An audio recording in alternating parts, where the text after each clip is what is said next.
प्रश्न नंबर 1 है, व्यक्तित्व के शील गुण सिद्धांत के प्रतिपादक कौन थे? थ्रेड थियरी के प्रतिपादक कौन थे? A Sigmund Freud, B R V Cattell एवं ऑलपोर्ट, सी थॉर्नडाइक या डी स्किनर। तो व्यक्तित्व के शील गुण सिद्धांत के प्रतिपादक थे आरवी कैटल और ऑलपोर्ट। ऑलपोर्ट ने व्यक्तित्व के शील गुणों को कार्डिनल, केंद्रीय और द्वितीयक में बांटा था, जबकि कैटल ने 16 पीएफ यानी 16 व्यक्तित्व कारक का सिद्धांत दिया। प्रश्न नंबर 2 है, प्रेरणा का प्रमोद न्यूनता सिद्धांत यानी ड्राइव रिडक्शन थियरी किसने दिया? प्रेरणा का प्रणोद न्यूनता सिद्धांत किसने दिया? ए मैस्लो ने, बी सी एल हल ने, बी सी एल हल ने, सी थॉर्नडाइक ने या डी विलियम जेम्स ने। तो प्रेरणा का प्रणोद न्यूनता सिद्धांत दिया था सी एल हल ने। हल के अनुसार जब शरीर में किसी चीज की कमी होती है तो प्रणोद यानी ड्राइव पैदा होता है और जीव उसे संतुष्ट करने के लिए क्रिया करता है। यहाँ प्रणोद जो है वो ड्राइव है। प्रश्न नंबर 3 है, मानसिक आयु यानी मेंटल एज अगर 12 वर्ष है और वास्तविक आयु सीए 10 वर्ष है तो बालक किस श्रेणी में आएगा? ए मंद बुद्धि, बी सामान्य बुद्धि, सी प्रखर बुद्धि या डी जड़ बुद्धि। तो इसको हम सूत्र से लगाएंगे। सूत्र क्या होता है, सबको पता है, IQ बराबर MA अपान CA इंटू 100। यहाँ MA कितना है, 12 है, MA 12 है बटे 10 गुणे 100 करेंगे तो 10 दाम 100 और 10 12 दाम 120, 120 आया। अगर हमारा IQ 120 आया, इसका मतलब बच्चा किस प्रकार का है? 120 जो होता है वो प्रखर बुद्धि यानी सुपीरियर। प्रश्न नंबर 4 है, बचाव यानी डिफेंस मैकेनिज्म की वह युक्ति जिसमें व्यक्ति अपनी असफलता का दोष दूसरों या परिस्थितियों पर मढ़ता है, क्या कहलाता है? ए दमन, बी प्रक्षेपण, डी सी उदात्तीकरण या डी पहचान। तो बचाव की वह युक्ति जिसमें व्यक्ति अपनी असफलता का दोष दूसरों या परिस्थितियों पर मढ़ता है प्रक्षेपण कहलाता है यानी प्रोजेक्शन कहलाता है। जैसे नाच न जाने आंगन टेढ़ा, अपनी कमी को छिपाने के लिए दूसरों में दोष निकालना प्रक्षेपण कहलाता है। नाच न जाने आंगन टेढ़ा में क्या हुआ? नाच आता ही नहीं, कह रहे आंगन ही टेढ़ा है। प्रश्न नंबर 5 है, पियाजे के अनुसार संरक्षण यानी कंजर्वेशन का गुण किस अवस्था में विकसित होता है? ए पूर्व संक्रियात्मक अवस्था, बी मूर्त संक्रियात्मक अवस्था, सी संवेदी पेशी या डी औपचारिक संक्रियात्मकता। तो पियाजे के अनुसार संरक्षण का गुण होता है मूर्त संक्रियात्मक अवस्था में, जो कि होता है 7 से 11 वर्ष। इस अवस्था में बच्चा समझने लगता है कि किसी वस्तु का आकार बदलने से उसकी मात्रा नहीं बदलती। जैसे चौड़े बर्तन का पानी लंबे गिलास में डालने पर भी उतना ही रहेगा। प्रश्न नंबर 6 है, सूक्ष्म शिक्षण यानी माइक्रो टीचिंग की तकनीक का विकास सबसे पहले कहाँ हुआ? ए ऑक्सफोर्ड विश्वविद्यालय, बी स्टैनफोर्ड विश्वविद्यालय, सी दिल्ली विश्वविद्यालय या डी हार्वर्ड विश्वविद्यालय। तो सूक्ष्म शिक्षण माइक्रो टीचिंग की तकनीकी का विकास हुआ था स्टैनफोर्ड विश्वविद्यालय में। कब हुआ था? 1963 में। किसने किया था? ड्वाइट एलन ने।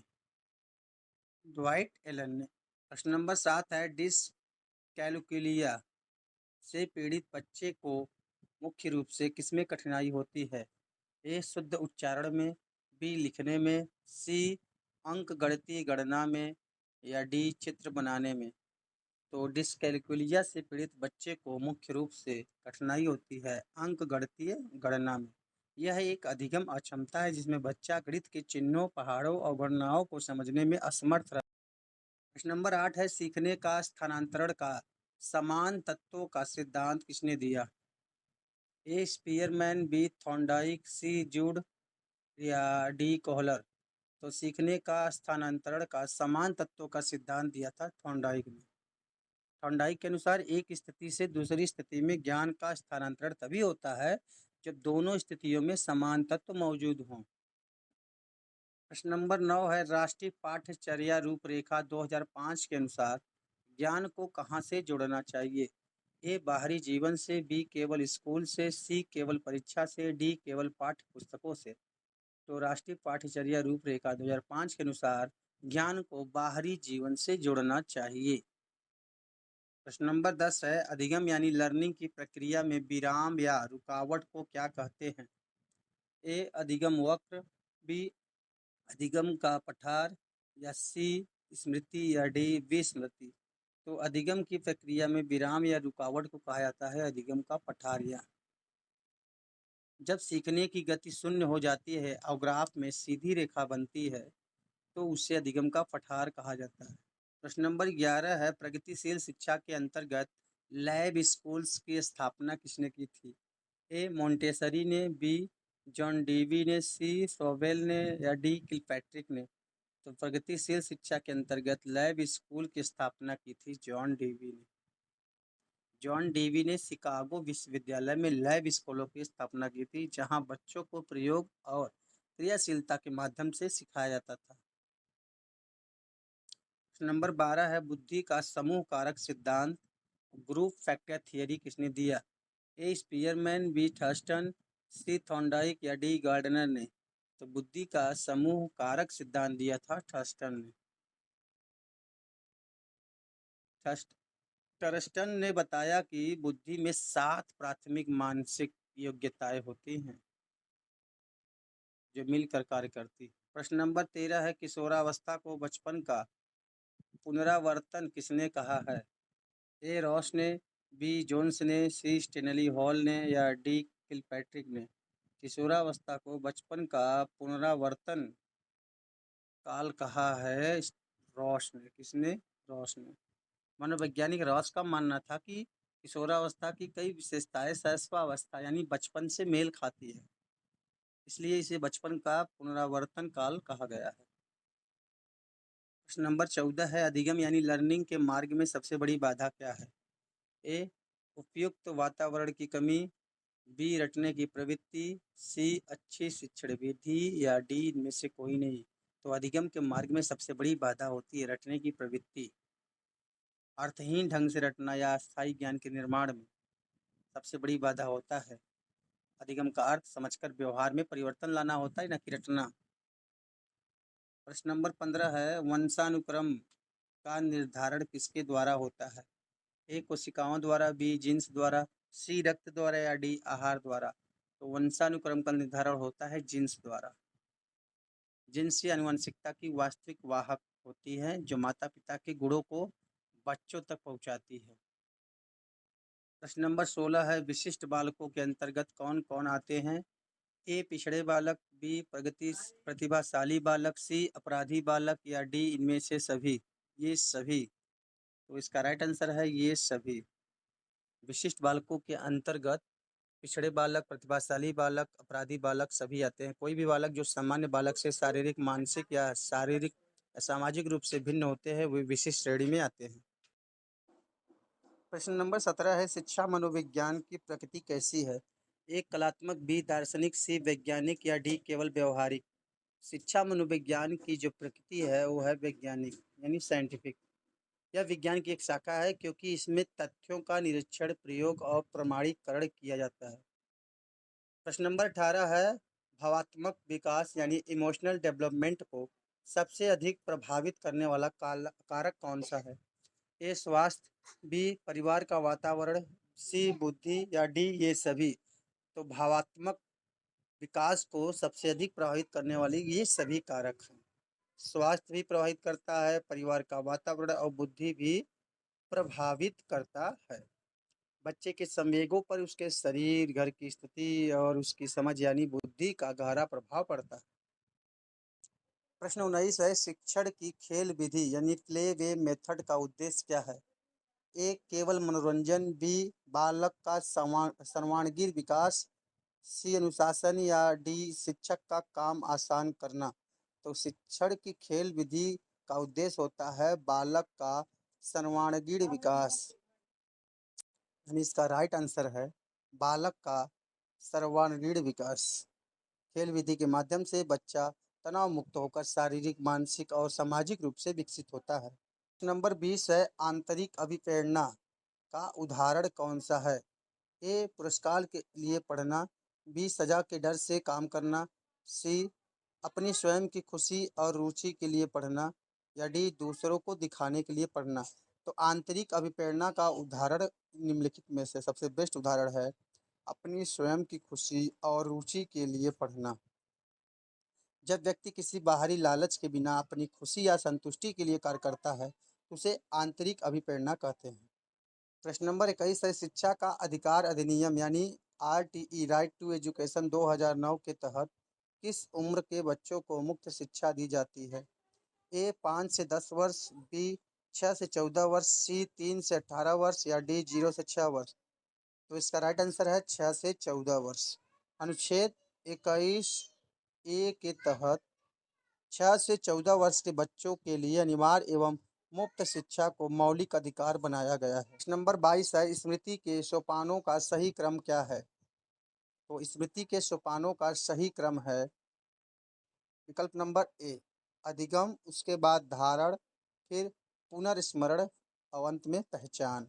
सबसे पहले हम क्या करते हैं, सीखते हैं यानी अधिगम, फिर उसे दिमाग में रोकते हैं यानी धारण करते हैं, फिर समय आने पर याद करते हैं यानी पुनः स्मरण करते हैं, और अंत में क्या करते हैं उसको। प्रश्न नंबर 23 है समावेशी शिक्षा का मुख्य अवरोध क्या है?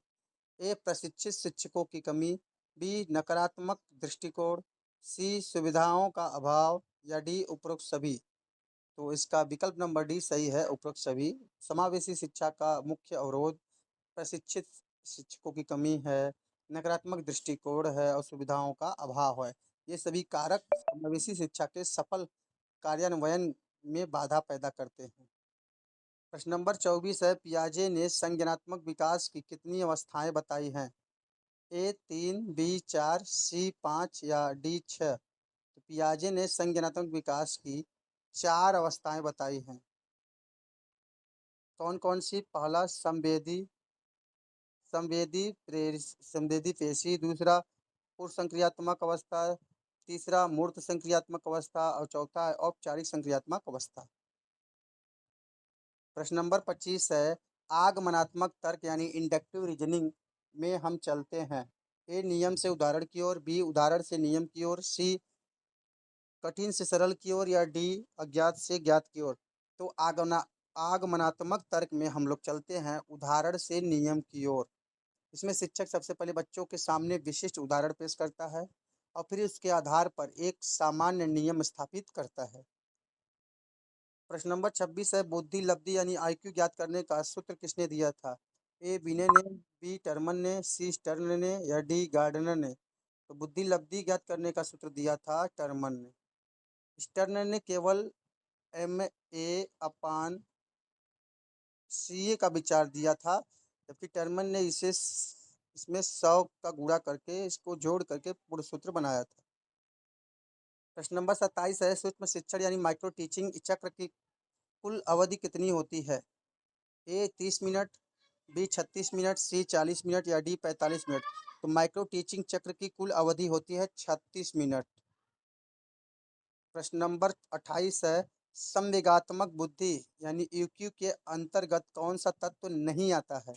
ए आत्म जागरूकता, बी सहानुभूति, सी आत्मनियंत्रण, या डी रटने की शक्ति। तो इसमें इसका विकल्प नंबर डी सही है, रटने की शक्ति। भावात्मक बुद्धि का संबंध यानी संवेगात्मक बुद्धि का संबंध भावनाओं को समझने और नियंत्रित करने से है, याददाश्त से नहीं। प्रश्न नंबर 29 है अपसारी चिंतन यानी डाइवर्जेंट थिंकिंग किसका मुख्य लक्षण है?